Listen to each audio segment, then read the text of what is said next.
is William Shakespeare. Pay strict attention to what I say, because I choose my words carefully, and I never repeat myself. I've told you my name. That's the who. The where could most readily be described as different settings through ages. But there's a vast difference between each age and the characters in my plays. The what is easy. In each play I wrote, I am fascinated by mental illness. Many characters display a variety of symptoms and set in motion events to execute the perfect mental illness. As for the why, I intended simply to portray the finding of madness, or designedly draw a representation of a mind really disordered. It's exceedingly simple, because I can, which leaves us only with the how, and therein, as the following cases would tell us.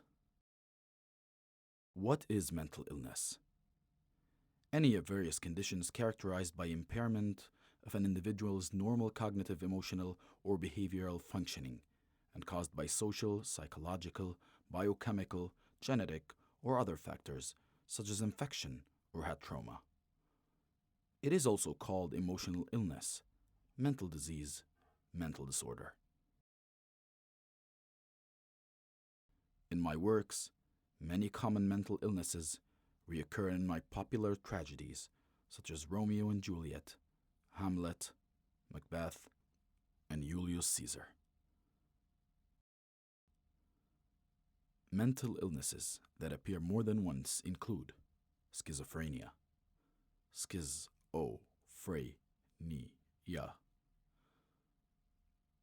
also called dementia praecox, a severe mental disorder characterized by some, but not necessarily all, of the following features: emotional blunting, intellectual deterioration, social isolation, disorganized speech and behavior, delusions and hallucinations. Schizophrenia in my tragedies we are familiar with.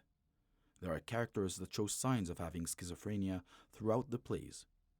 One example is Julius Caesar.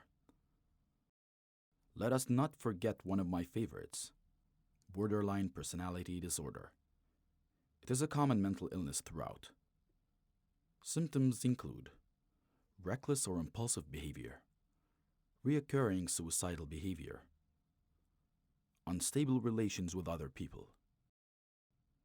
In Romeo and Juliet, they both display symptoms of BPD. Romeo and Juliet both talk about suicide more than once, and ultimately, they commit suicide. They both have unstable relationships with their parents and each other. Even though they show these symptoms, this doesn't necessarily mean that they actually had BPD. I just showed the same characteristics because I'm not a physician. I'm Shakespeare.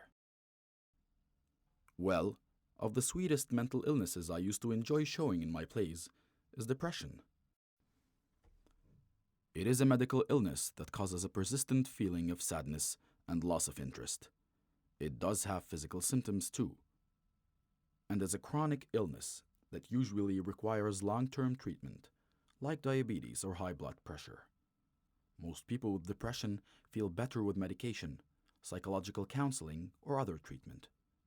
Depression can worsen with time, can escalate to suicide, a feeling of guilt or worthlessness, persistent sad, anxious, or empty feelings, insomnia, early morning wakefulness, or excessive sleeping, difficulty concentrating, remembering details, and making decisions.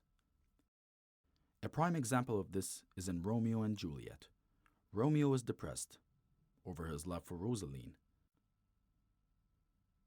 Depression is also evident in this play towards the end, when Romeo gets banished for fighting, and Juliet goes into a certain depression. The outcome of this depression ended horribly in suicide. Many scholars believe that I, William Shakespeare, due to my extensive knowledge of today's mental disorders, suffered from one myself. Shakespeare had an exclusive ability to grasp the dynamics of the human mind and fathom the dysfunctions of the human psyche. According to one scholar, this could mean that I just had an incredible insight and understanding of the mind, and not implying that I suffered from a mental illness.